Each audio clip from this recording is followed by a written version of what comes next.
ನಮಸ್ಕಾರ ಸ್ನೇಹಿತರೆ, ಇನ್ನೇನು ಆಷಾಢ ಮಾಸ ಮುಗಿದು ಶ್ರಾವಣ ಮಾಸ ಆರಂಭವಾಗಲಿದೆ. ಹಿಂದೂ ಸಂಪ್ರದಾಯದಲ್ಲಿ ಆಷಾಢದ ಕೊನೆಯ ದಿನಗಳನ್ನು ವಿಶೇಷವೆಂದು ಪರಿಗಣಿಸಲಾಗುತ್ತದೆ. ಈ ಸಮಯದಲ್ಲಿ ಭಕ್ತಿಯಿಂದ ಕೆಲವು ಸತ್ಕಾರ್ಯಗಳನ್ನು ಮಾಡಿ ಶ್ರಾವಣ ಮಾಸವನ್ನು ಶುಭವಾಗಿ ಸ್ವಾಗತಿಸುವ ಪದ್ಧತಿ ಅನೇಕ ಕುಟುಂಬಗಳಲ್ಲಿ ಇದೆ. ಹಾಗಾದರೆ ಆ 7 ಕೆಲಸಗಳು ಯಾವುವು? ಬನ್ನಿ ಒಂದೊಂದಾಗಿ ತಿಳಿದುಕೊಳ್ಳೋಣ. 1. ಮನೆ ಮತ್ತು ದೇವರ ಕೋಣೆಯನ್ನು ಸ್ವಚ್ಛಗೊಳಿಸುವುದು. ಮೊದಲು ಮನೆಯ ದೇವರ ಕೋಣೆ ಹಾಗೂ ಮುಖ್ಯ ಬಾಗಿಲನ್ನು ಚೆನ್ನಾಗಿ ಸ್ವಚ್ಛಗೊಳಿಸಿ. ಸ್ವಚ್ಛತೆ ಧಾರ್ಮಿಕ ಆಚರಣೆಗಳ ಪ್ರಮುಖ ಭಾಗವಾಗಿದೆ. 2. ದೀಪಾರಾಧನೆ ಮಾಡಿ. ಸಂಜೆ ದೇವರ ಮುಂದೆ ತುಪ್ಪದ ದೀಪ ಅಥವಾ ನಿಮ್ಮ ಮನೆಯ ಸಂಪ್ರದಾಯದಂತೆ ಸೂಕ್ತ ಎಣ್ಣೆಯ ದೀಪವನ್ನು ಹಚ್ಚಿ. ದೀಪ ಹಚ್ಚುವಾಗ ಶಿವ, ವಿಷ್ಣು ಅಥವಾ ಮಹಾಲಕ್ಷ್ಮಿಯನ್ನು ಸ್ಮರಿಸಿ ಪ್ರಾರ್ಥಿಸಿ.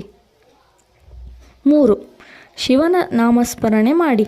ಕನಿಷ್ಠ 11 ಅಥವಾ 108 ಬಾರಿ ಓಂ ನಮಃ ಶಿವಾಯ ಎಂಬ ಮಂತ್ರವನ್ನು ಜಪಿಸಿ. ಶ್ರಾವಣ ಮಾಸವು ಶಿವಾರಾಧನೆಗೆ ವಿಶೇಷವೆಂದು ಪರಿಗಣಿಸಲಾಗುತ್ತದೆ. 4. ದಾನ ಮಾಡಿ. ನಿಮ್ಮ ಸಾಮರ್ಥ್ಯಕ್ಕೆ ತಕ್ಕಂತೆ ಅನ್ನದಾನ, ಬಟ್ಟೆ ದಾನ ಅಥವಾ ಅಗತ್ಯವಿರುವವರಿಗೆ ಸಹಾಯ ಮಾಡಿ. ದಾನವು ಸಮಾಜ ಸೇವೆ ಮತ್ತು ಧಾರ್ಮಿಕ ಆಚರಣೆ ಎರಡಕ್ಕೂ ಮಹತ್ವದ್ದಾಗಿದೆ. 5.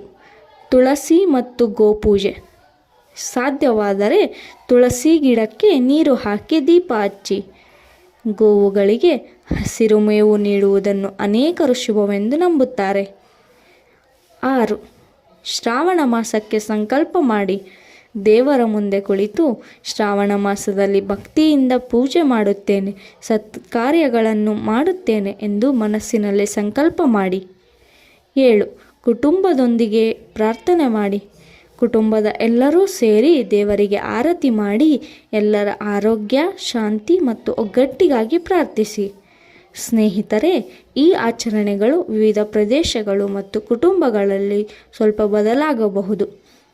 ನಿಮ್ಮ ಮನೆಯ ಸಂಪ್ರದಾಯ ಮತ್ತು ಹಿರಿಯರ ಮಾರ್ಗದರ್ಶನವನ್ನು ಗೌರವಿಸಿ ಆಚರಿಸುವುದು ಉತ್ತಮ. ಭಕ್ತಿ, ಪ್ರಾಮಾಣಿಕತೆ, ಸತ್ಕಾರ್ಯ ಮತ್ತು ಪರಿಶ್ರಮದೊಂದಿಗೆ ಶ್ರಾವಣ ಮಾಸವನ್ನು ಆರಂಭಿಸುವುದೇ ಅತ್ಯಂತ ಮುಖ್ಯ. ಈ ಮಾಹಿತಿ ನಿಮಗೆ ಇಷ್ಟವಾದರೆ ವಿಡಿಯೋವನ್ನು ಲೈಕ್ ಮಾಡಿ ನಿಮ್ಮ ಕುಟುಂಬದವರೊಂದಿಗೆ ಹಂಚಿಕೊಳ್ಳಿ. ಇಂತಹ ಇನ್ನಷ್ಟು ಕನ್ನಡ ಭಕ್ತಿ ವಿಡಿಯೋಗಳಿಗಾಗಿ ನಮ್ಮ ಚಾನಲನ್ನು ಸಬ್ಸ್ಕ್ರೈಬ್ ಮಾಡಿ. ಧನ್ಯವಾದಗಳು.